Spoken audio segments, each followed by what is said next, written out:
Salutations, respected viewers. I am George from Ireland. Well, this video is about Vice President Pence and his recent address to a Conservative rally where he was using this mantra, freedom, not socialism. So here I'm going to analyse and dismantle his oration. So he kept framing freedom and socialism as opposites. And his speech was replete with logical fallacies as well as misstatements. So he was canny enough to set up freedom and socialism as antipodes, as though they're necessarily mutually exclusive. They could overlap, they could be different to each other at times.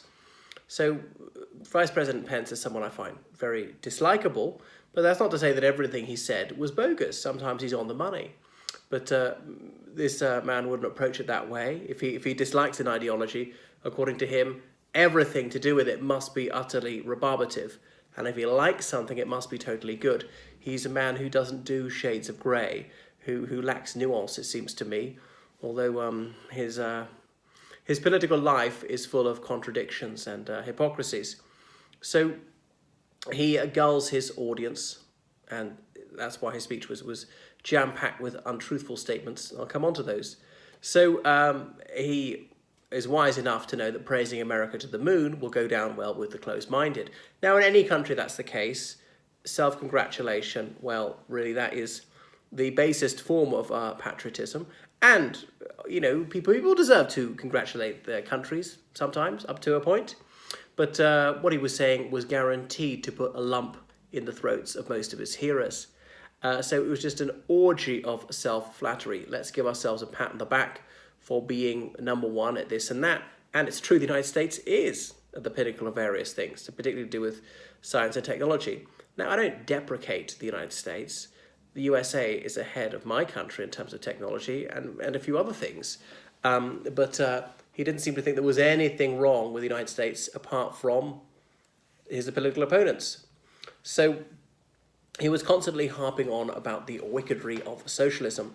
Now, socialism is variegated and it defies any brief or all-encompassing definition. It's Protean, and it's a living organism like most political ideologies or any economic system. It evolves. I know Pence wouldn't believe in evolution, but believe me, it exists in politics as well as in nature. So who invented the word socialism? Well, it was Saint-Simon, who fought in the American Revolution for the revolutionary side.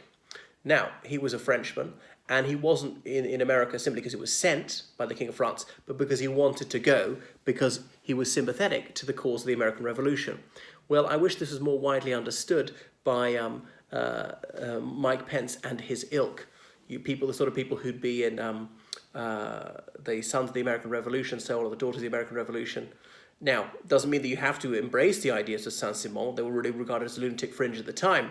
But to see that the cause of American independence and the principles which animated the Founding Fathers were not inimical to socialism. So socialism would be about common ownership, it's derived from this word, sciare, as in sharing. Now, socialism can be governmental or it can be on the basis of cooperatives. That's why it was sometimes known as associationism. So there's market socialism, there's non-market socialism. Market socialism allows profit, and we often hear from capitalists that the profit motive is sacrosanct, except the likes of Pence would say, well, it can't apply to this and that and various commodities and services that they don't want to permit. Now, I hasten to underscore the fact that I am not a socialist and have never belonged to a socialist organisation. The only political party I was ever a member of was the Conservative Party in the United Kingdom. So I'm an anti-socialist, which doesn't mean that I believe that socialism is always, everywhere, in every form, terrible. Sometimes a little bit of socialism is desirable. Often it's dreadful. Mike Pence is the first to remind us that he is an ardent Christian. Well, he must look back to the early church fathers, or people like St. Thomas Aquinas or St. Augustine, and so many saints who were monks. And they lived in communes. A monastery, or indeed a convent, is a socialist society. It's a microcosm of socialism, is rejecting consumerism and only having your personal effects and just sharing things. That was the Christian idyll. Some people, the early church functioned that way. So if you're going to believe the doctrines of Christianity, then you have to believe that. It doesn't matter whether you're a Western Christian, whether you're an Eastern Christian, whether you're a Roman Catholic, whether you're a Protestant, they would all look back to the early church and some of the very early monks before the church split into East and West and all that. So if socialism is evil, it must automatically follow that the early church fathers are utterly immoral, and you'd have to reject their preachments because they're just vile, because they didn't believe in anything privately and they were not seeking great profits. So communes have existed in the United States, probably still exist. There were utopian socialists in the early 19th century, or Robert Owen, a British immigrant who set up such a community. And in the 60s, there was a flowering of them. I didn't know they lasted very long. But so it can exist inside a capitalist system. And it's obviously not forbidden in the United States. To some extent, the Amish or other religious communities would be like that. So socialism can coexist with capitalism. They don't have to be at loggerheads with each other. So Pence was advancing this chimera, claiming that the Democrats, or even a segment of them, want full-blooded socialism. Well, they don't want full-blown socialism of the communist kind. It's very complicated what's socialism, what's social democracy, what's democratic socialism, and what's communism, because the words are often used interchangeably, even when that's inaccurate. I know the Communist Party of the Soviet Union, they had started out calling themselves the Russian Social Democratic and Labour Party. But they then dropped that name, became communists officially in 1918. But long after that, they occasionally said, we are social democrats. But anyway, virtually nobody proposes the public ownership of all the means of production, distribution, and exchange. And in the early 20th century, certainly communists advocated for that and indeed implemented it, and social democrats advocated that to a large extent. But through the 20th century, they've watered it down and down and down. So there are many people would say, yeah, I'm a socialist, and they would practice a form of capitalism, and they don't want to obliterate capitalism. But it would seem to me that Pence wants to obliterate socialism. So what do the Democrats, like Bernie Sanders, who call themselves socialists, what do they want to be? Their model will be Denmark. It's not North Korea, all right? So yes, Denmark, there is private property, there is free enterprise, companies can make fat profits and all that. There's fairly high tax, there's very extensive social provision. The government takes it upon itself to provide so many services and high welfare payments and so on, and keep the environment clean and regulate things so that people work quite short hours. It's all very humane and there's very little suffering, and the environment is so clean. And what else? And wages are high, and there's a very, very high quality of life. So North Korea and Denmark, it's not as though one is a simulacrum of the other. The one thing about North Korea is it's highly debatable whether it's communist at all, bearing in mind that the country is effectively the fiefdom of a single family. Anyway, so the thing is, President Trump, who are the leaders he absolutely adores? Well, all three of them are current or former communists. Ironically, North Korea, Kim Jong-un, we're told, is a communist leader.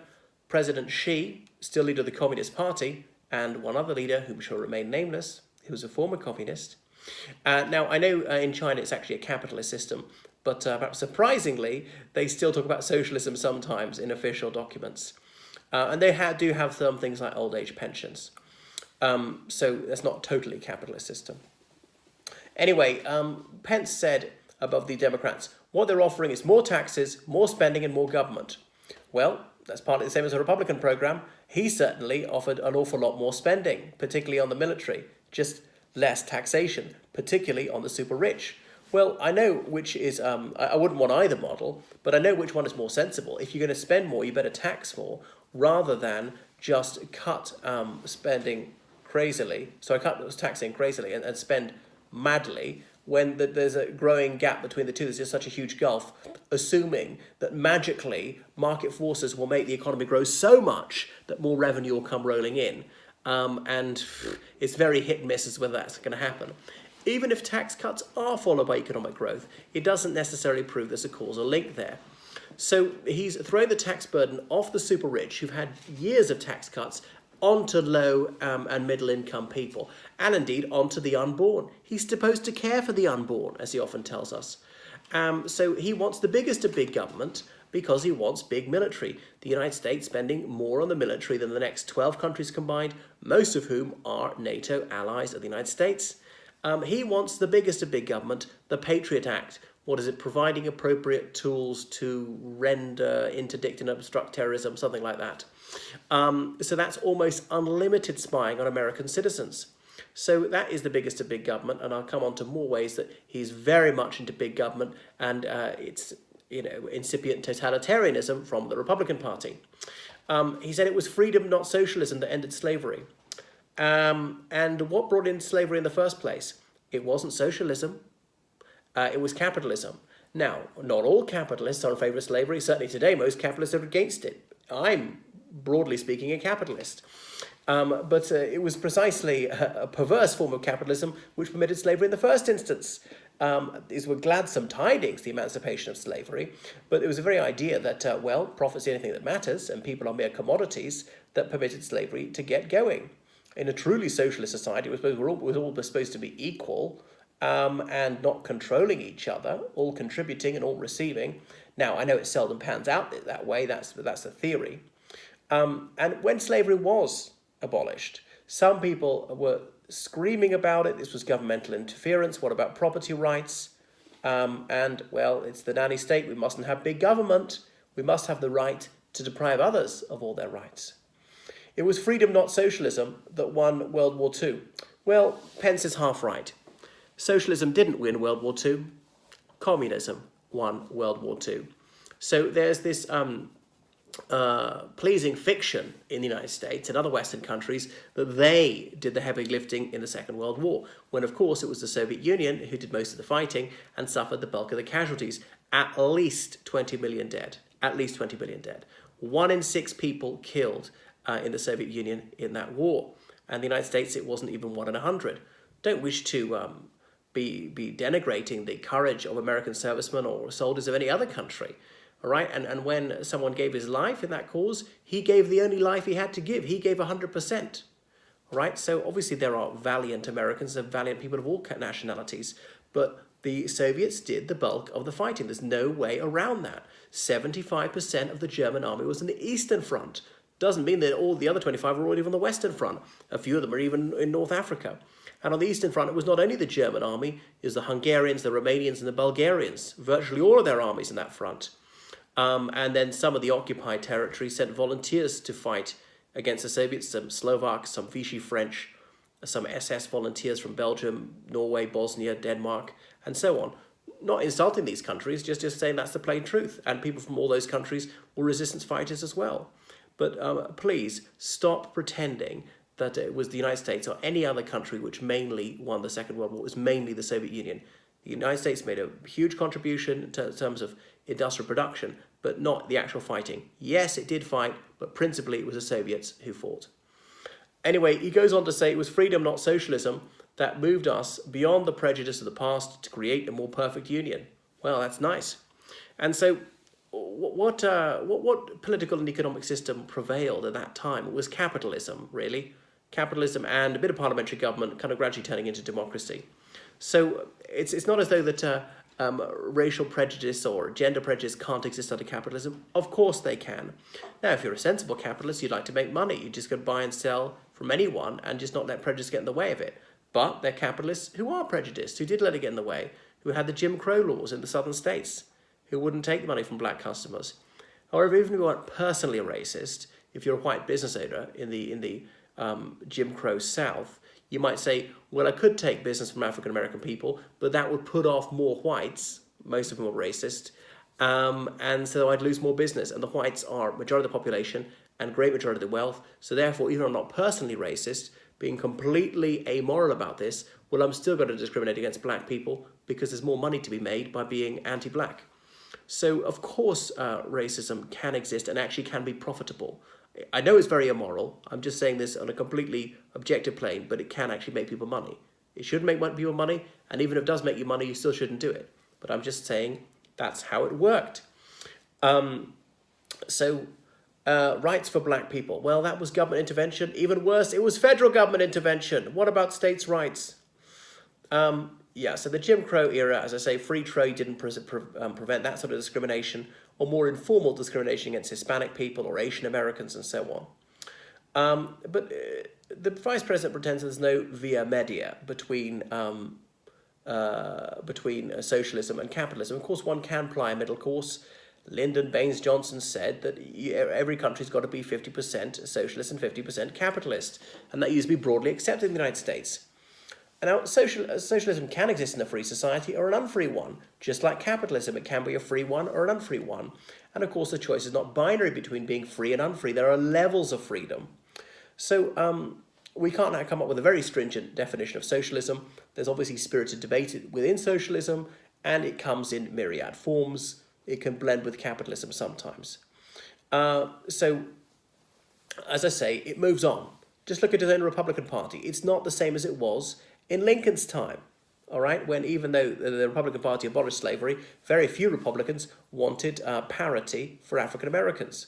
So capitalism and socialism don't have to be at loggerheads, right? They're not necessarily at each other's throats. You can have a mélange, but you could lean more towards one way or the other. And indeed, in the United States, there is a mixture of the two. But I would say it probably doesn't go quite far enough in the socialist direction. And the areas where it's socialistic are the wrong ones. So Pence is resorting to scaremongering, to straw-manning his opponents, putting words in their mouths, ascribing policies to them that they don't actually espouse.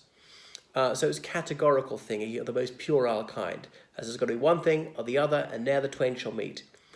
This kind of absolutism is moronic and oversimplistic.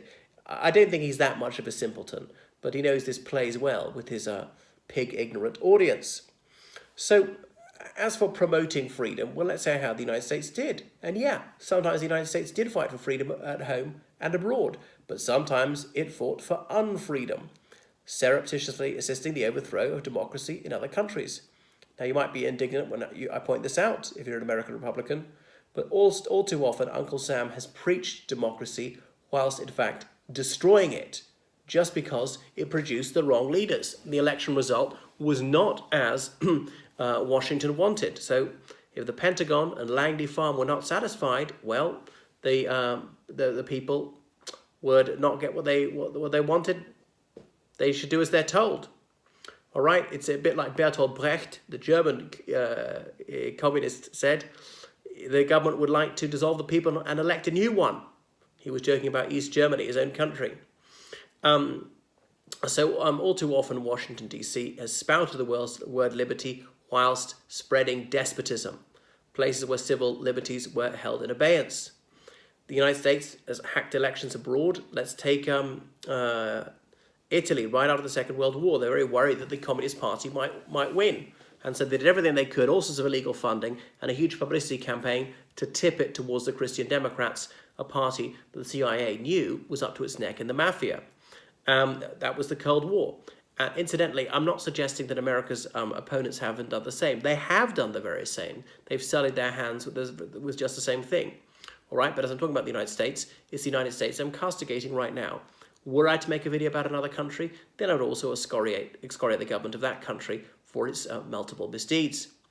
Look at Greece, the cradle of democracy, and the military junta seized power there in 1967, of course, with the imprimatur of Washington, D.C. So people may be indignant when I draw their attention to this, but if you're irate, tough. This is what you need to hear, not what you want to hear. So those who are ill-informed will not know this dark history of crushing freedom abroad. And incidentally, I'm a citizen of the United Kingdom, and yeah, Britain was involved in some of this, particularly with regard to Iran. So Iran, 1953, they had a nascent democracy, might have developed further. There was a secular prime minister, Mohammad Mossadegh, but he was going to nationalize oil. And despite the United Kingdom having nationalized some of its industries, the United States and UK decided this was unacceptable. So Kermit Roosevelt, he engineered a coup d'etat. All right, as many Iranians did it for themselves. But the Americans and the British were behind the scenes, egging on the cousters. So I don't resile from stating that my country has played a role in all this. Or take Trujillo, I hope I pronounced his name correctly, a vicious dictator in the Dominican Republic in the 60s. Again, he ruled with the blessing of the United States. And I saw some of the statements that Ronald Reagan made about him in the 80s. Now, the United States could have maintained a normal relationship with his government and even cooperated militarily. It would have been morally dubious. But what Reagan did not need to do was to go out of his way to heap the most extravagant praise on this person. It really is nauseating. Or Papa Doc Duvalier in Haiti. And just because he wasn't a communist, the United States word said, well, we've got to give him a pass. We're going to have to turn Nelson's eye to his countless crimes. Take the Somoza family in Nicaragua. They ruled that as their roost for about 45 years. 3 generations of them, even though they weren't formally present for most of that time. And I think it was Eisenhower said, yeah, you know that Anastasio Somoza is the son of a bitch, but he's our son of a bitch. Therefore, we're going to have to overlook his countless crimes. So that wasn't upholding democracy. It was upholding a complete sham of a democracy, and obviously the United States knew it. That wasn't freedom there. There was no freedom of expression there. People lived in fear. So there was massive state terrorism, and the United States chose to keep stum on it for strategic reasons and just to keep profits rolling in. So it was all about what Wall Street wanted. So there were these slaughterhouse states in Central America, El Salvador amongst them, from the 50s to the 80s certainly, and many of those who committed crimes against humanity on an absolutely enormous scale were trained at the School of the Americas in the United States, a military institution. And so the United States was complicit in a lot of this. So don't tell me that that was spreading freedom. And I don't pretend that America's foes were whiter than white. They committed some barbarous crimes too. Look at Argentina. Well, obviously the United States approved of the military coup there, the regime there, which disappeared lots of its peaceful opponents, just because they weren't communists. Or, General Augusto Pinochet Ugarte, when he seized office there. I know it's arguable because the president, Dr. Allende, had been impeached. Isn't that ironic? But the way Pinochet ruled was certainly not upholding the right to freedom of expression. Anyway, military governments ruled in Indonesia, in Pakistan, overthrowing democratic systems. And of course, this was with the fulsome backing of the United States. There is just example after example of American foreign policy supporting despotism against freedom, to have no freedom of expression, no fair elections, no habeas corpus, no fair trials. These freedoms that Americans hold dear were denied to hundreds of millions of people across the globe through the action of the US government. Anyway, democracy in Palestine was opposed by them. George W. Bush, there he was, demanding democracy in the Arab world. Palestine, one of the only Arab countries to have real elections, competitive elections, that government sometimes lost. And that was the one that the United States found unacceptable because the Palestinian government actually stood up for Palestine, tried to give people what they want, to make the country actually independent, to give people real freedom. And the United States found that unacceptable just because Israel didn't like it. So there was Ngo Dinh Diem, the Vietnamese dictator, who the United States backed against another Vietnamese dictator just because the latter one was a communist, who did try to do something for the poor, even though he was very cruel as well, Ho Chi Minh. Anyway, President Eisenhower said if there were a fair election held in South Vietnam, the great majority of them would vote communist. And then Ngo Dinh Diem, he announced these ludicrously high results for himself, something like 98% election win. And obviously the US government know that the whole thing was a complete farce, but went along with it. So don't tell me that the US government supports freedom abroad. So a bunch of banana republics is what Washington, D.C. wanted all so often. So socialists can win fair and square without taking away liberty, without taking away freedom of expression, or free and fair elections, or an independent judiciary, or fair trials, or habeas corpus, or really any of the other freedoms. Socialist governments have been elected in France, the United Kingdom, Spain, Portugal, Italy, Germany, the Netherlands, Denmark, Sweden, Finland, Norway, Poland, India.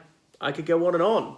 Many African countries, many South American countries like Bolivia, Venezuela, Jamaica, the Labour Party in Jamaica is very pro-American. The Labour Party in Antigua and so on. The ANC in South Africa, I know they don't have socialist in the name, but they have espoused socialism at times. And these socialist governments, they don't confiscate all property or ban all free enterprise. They sometimes nationalise some business, and they've occasionally compulsory purchased things, just like the Trump administration wants to compulsorily purchase land along the Mexican frontier. So look at India. I mean, the Congress Party espoused socialism a lot of the time. And there were the communist parties, various socialist parties which were quite big. And in the states of India, well, look, Kerala had a communist party for most of its history. West Bengal had a communist government for most of its history. So freely elected. And again, they didn't suspend people's civil liberties. And those two states in India, which were ruled by the communists most of the time, had the highest literacy in India and were actually more prosperous than almost every other state in India, there being about 30 states in India. Cyprus, a few years ago, elected a communist president with 53% of the vote. So even communists can win fair and square. I know they sometimes overthrown governments and won by foul means, but it's not always thus, just as capitalist and or right-wing governments don't always win fairly either. So we should stop this nonsense of equating socialism with unfreedom and anti-socialism with freedom. Sometimes it's that way and sometimes it's not. So Pence invokes the Founding Fathers so often, as though what they say is holy writ and it must be right. Well, we can see what they say, and it could be right, it could be wrong, we judge that on its merits. It's not simply because this idol said it that we must accept it. No, we can scrutinise it, and we're free to disagree with it and move on from that. They designed whatever. They allowed slavery. They didn't specifically put that in the Constitution, but many of them were slaveholders. We don't have to accept that. We don't have to accept anything else they say. Some of it could be wonderful, it could be dreadful. So, as I said, judge it on its merits. So no liberty for African Americans then, even though it's meant to say, these are rights for everyone, regardless of race, creed, or colour. Anyway, gun rights weren't there at the beginning. They weren't until the Second Amendment, not until 1791. It was so vital, wasn't it? Why wasn't it in the Declaration of Independence in 1776? Or indeed, even in the Constitution of 1788. There was no large military in the early days. Remember, the Founding Fathers, they debated whether the US Army should be limited to 5,000 men. All right, they didn't do it in the end, but the US Army was very, very small. And they didn't want spying on citizens. So none of these illegal searches. There were no drug laws at the time. There was no mass incarceration at the time. Now, admittedly, the Founding Fathers were very hypocritical because when they were actually fighting the revolution, they did the complete opposite of what they'd said, and they did spy on people, and they did suspend habeas corpus, and they didn't allow freedom of expression. They said, well, this is an emergency. So it's okay if we do it, but not when our enemies do it. Come on. What's sauce with a goose must be sauce with a gander. So Pence bewails socialism, and it's so often it's trivial what he says. What Medicare for all really means is quality health care for none. Well, no, it doesn't. Why would that be the case? Because unless Medicare is rubbish, why does anyone use it if it's no good? Of course it's worthwhile. It's better than no healthcare. Now, some private healthcare might be even better than that, but most people are not super rich. And you'd rather have no healthcare for some people. There are tens of millions of Americans with no health insurance. And some of them are working full-time. Don't say that they haven't earned it. Come on. Should there be no social flaw? Shouldn't we try and reduce suffering? That's what Christianity is supposed to be about, I hoped. So even if healthcare is mediocre, it's better than none whatsoever. And there are many people who are underinsured, having to pay huge amounts before insurance will kick in. Loads of things they won't cover, pre-existing conditions. Anyway, even if there is Medicare for all, you don't have to use it. You can still use private healthcare. Anyway, he says that socialism has impoverished nations and stifled the liberty of millions. Sometimes that's true, as I pointed out. But there are times when it hasn't, when it's actually enriched people, and people have had greater liberty under socialist governments, whether fully socialist or social democratic. Sometimes it's got better, like say the ANC in South Africa. Even in Castro's Cuba, a communist government.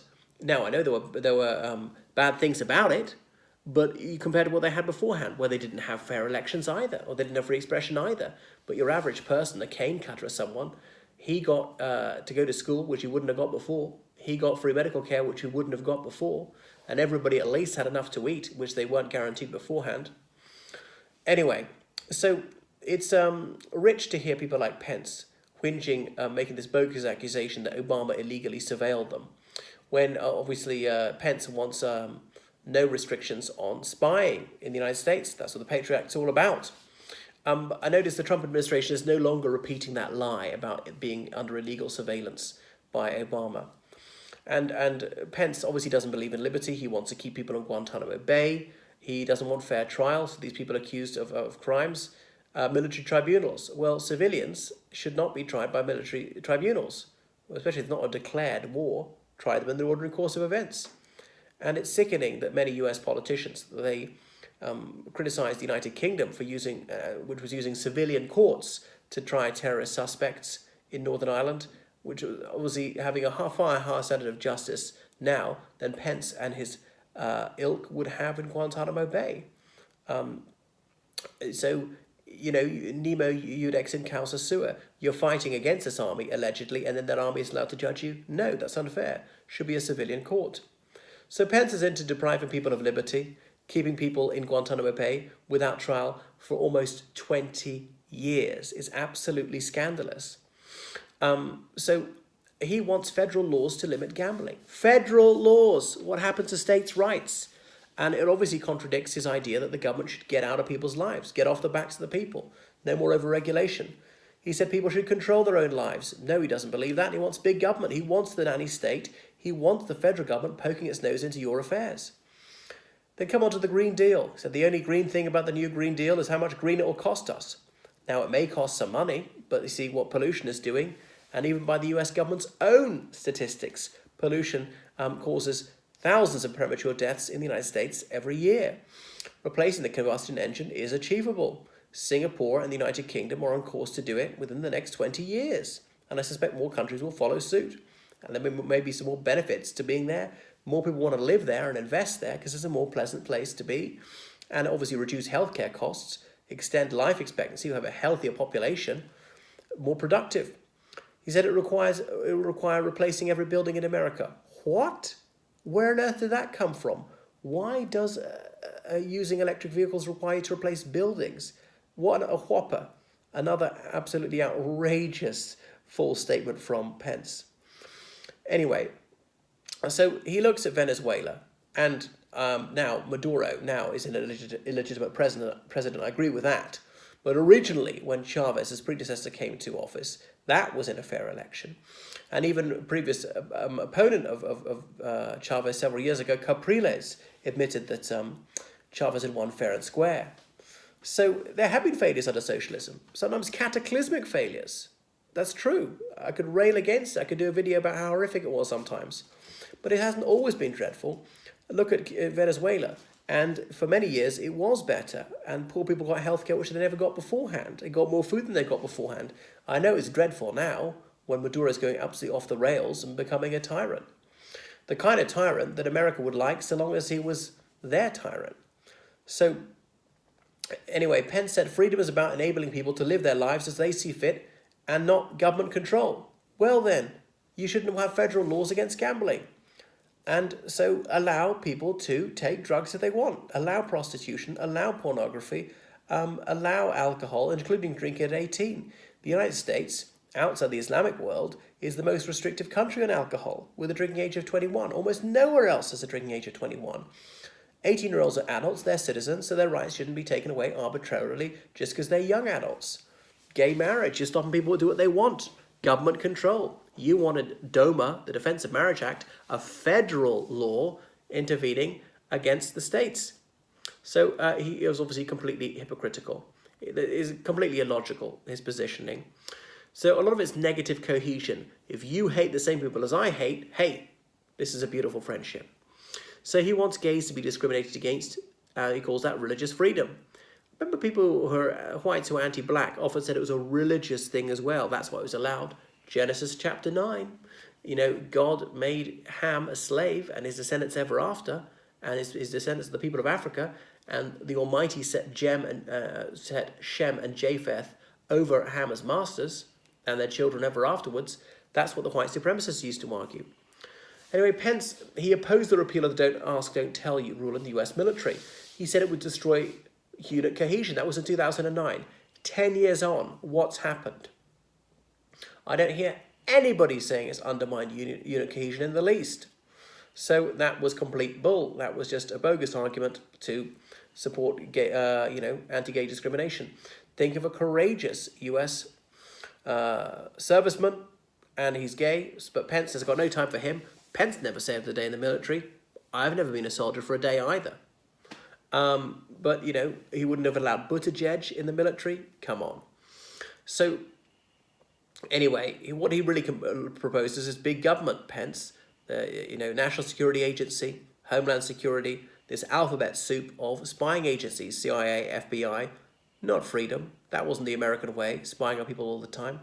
He supports the prison industrial complex, putting people into prison for very long sentences, for even victimless crimes such as possessing cannabis.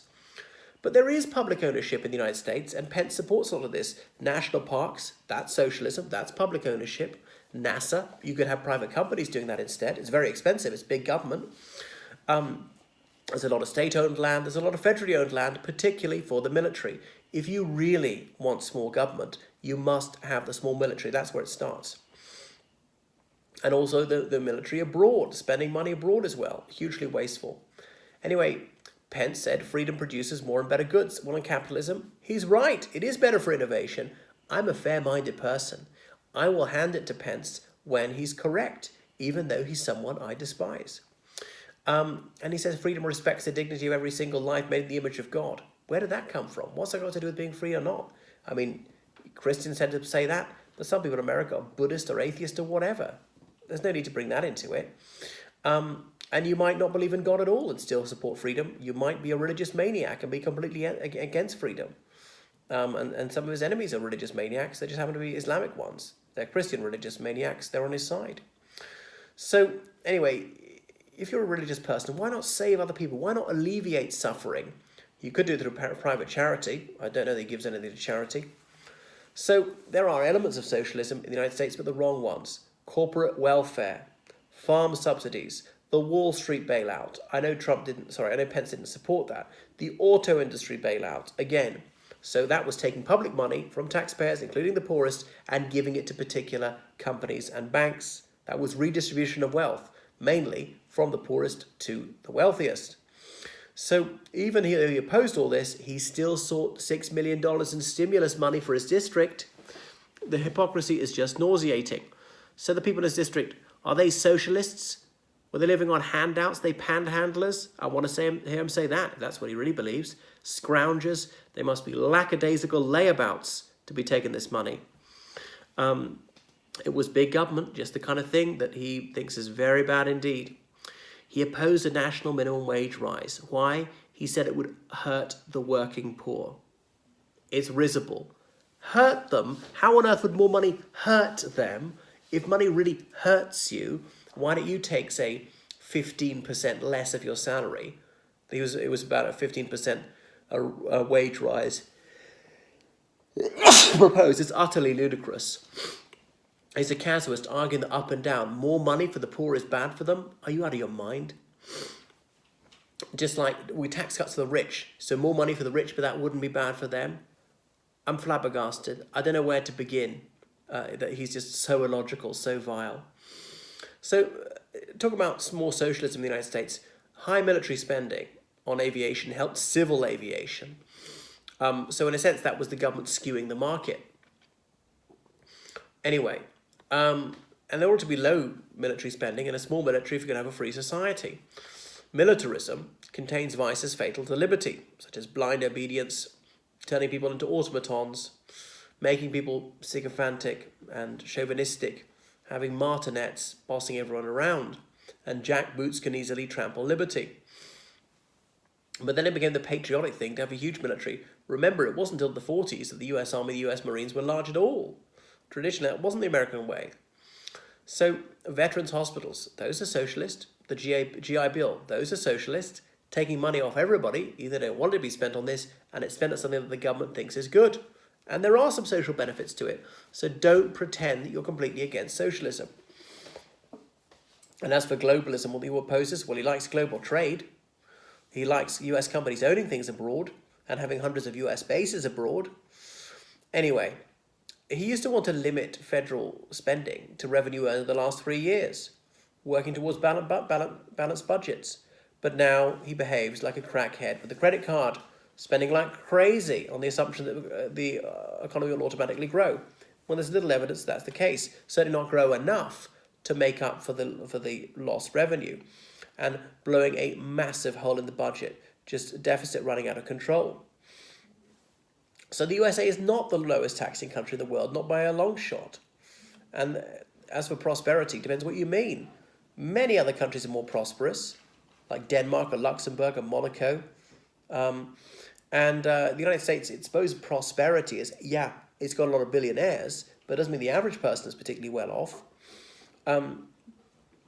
Anyway, so the US high average income is skewed. The mean average is very sensitive to the extremes, those super rich people, those with tens of billions of dollars. So he said freedom, not socialism, gave the highest quality of life. Well, this is a big lie theory. The United States does not have the highest quality of life, not by a long shot. It's not the lowest, it's certainly above average. But there are many countries which have got higher qualities of life. I mean, how would you measure that? And not, the US hasn't the highest quality of life even in money, but in sort of free time or life expectancy or things like that. Lying lips are an abomination to the Lord. As a Christian, you ought to remember that. Look at the Human Development Index. The United States is not the top of that, or even that close. Or the UN Happiness Survey they do almost every year. Scandinavian countries come top of that. Other Western European countries are top of that. The United States is some way down that list. Nowhere near the bottom. And people also report more stress in the United States, often more crime, a higher murder rate, a higher suicide rate, a dirtier environment, things like that. So people have to pay more for their health. They're paying for it privately, not through taxation. You need to have a car. Outside the major cities, it's impossible to cope without a car. In other more developed countries, you don't need cars unless you live somewhere very remote. So in the United States, people are often working longer hours. Their pay per hour is lower. Even to make more money, they have to work well over 8 hours, often compulsory weekends, have some of the stingiest public holidays in the world, and just about the only country on the planet without paid maternity leave. Even Fox News' Megyn Kelly said that's a disgrace. The cleanest environment, well, that took some chutzpah.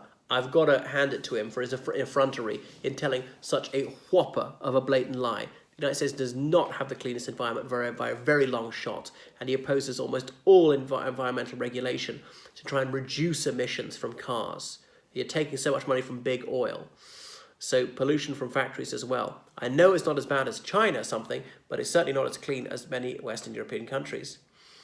So he's opposing things like the universal basic income, which I oppose as well, actually, but was there in Alaska for decades. Even Sarah Palin didn't stop it when she was governor there, a Republican. Anyway, so Pence is anti-scientific. That's one of the things I loathe about him. He said he's against sex education. That's not about abstinence. Abstinence only, come on. 95% of Americans say they're not virgins when they wed. The other 5%, well, I suppose they're Republicans. There's not, though, this is a choice, the fact that they are virgins on their wedding day. Anyway, so it doesn't work for religious people. It's not going to work for non-religious people either. And then saying, that condoms don't protect against AIDS. Is he out of his mind? Which doctor would ever tell you that's the case? All right, they may not be absolutely fail-safe, but they hugely reduce the risk. Like saying, well, seatbelts don't absolutely guarantee I won't get killed in a car crash, so there's no point in wearing them whatsoever. Anyway, and get this, in 2001 he said that smoking does not kill. Is he barking mad? Now, it's true that not every smoker dies because of it, but yes, smoking certainly can and certainly does kill. Kills about a third of smokers. The others have their health seriously damaged by it. And by the way, I'm pro-smoking, or bring back tobacco advertising, but I was just stunned by the flagrant mendacity of this man. It's sickening. How does he get away with these barefaced lies? Saying that climate change is bogus when there's such a wide consensus that it's real. You could claim it's overstated, or it's not entirely anthropogenic, but it's definitely happening. So it just really gobsmacks me that such a man who's propagating such falsehoods can get to be vice president. Anyway, he's anti-pedagogical, trying to deprive people of sex education. And his wife's school said they won't tolerate gay students. Can you believe that? And he speaks up for this policy. He's a family values guy. Yeah. Get this. He said, when the family deteriorates, civilization falls. Yeah. That's probably why you broke up families with your child separation policy at the border. Family values, hi? Jesus, suffer the little children to come unto me. It really makes me want to vomit to hear him being such a creeping Jesus, so sanctimonious about religion, and then doing the exact opposite of the laudable teachings of the Bible. I'm not a Christian believer, but I recognize there are some encouragements towards moral behavior in the Bible.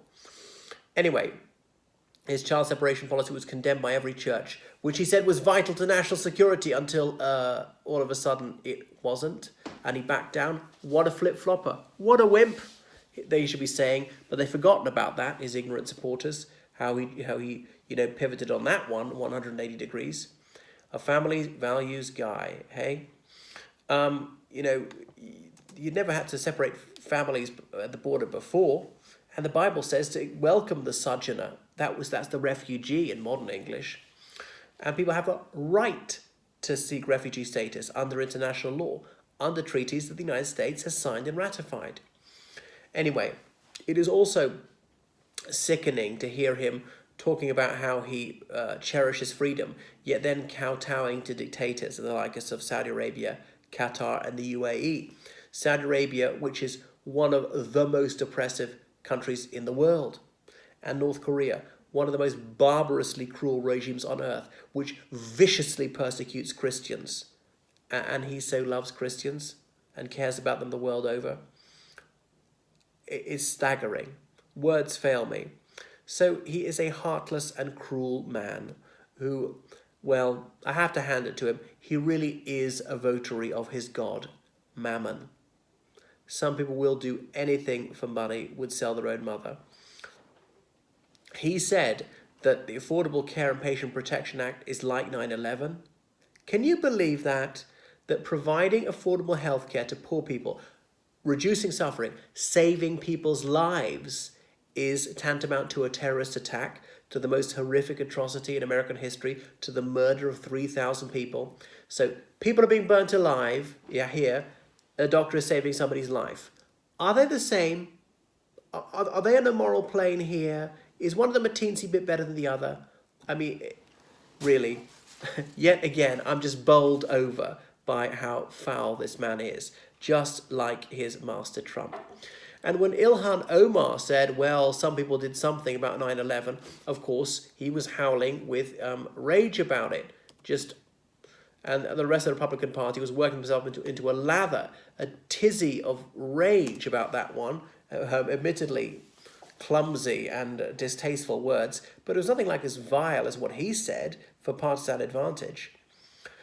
And coming back to what he said about Bill Clinton 20 years ago, the first family must set an example. Yeah, just like Trump. And Trump has real moral authority when it comes to family values. The porn star president, the grab them by the pussy president. Would Pence like Trump to grab his daughter by the pussy? Or is that just for other people's daughters? You admire Trump so much, you probably consider it an honor. So Pence decried divorce, right? So how on earth does he endorse Trump, who's been twice divorced, both times for his own adultery? When he was phoning up newspapers, getting them to print on the front page that he was committing adultery, saying Marla Maples says Donald Trump gave the best sex in my life, and Pence thinks this guy is a fantastic president, that he sets an example of family values. I really don't get it, how he can switch off his cognitive faculties, how he can close his mind to this. One rule for the elite, another for ordinary people. Like Newt Gingrich, another Pharisee. Do as I say, not as I do.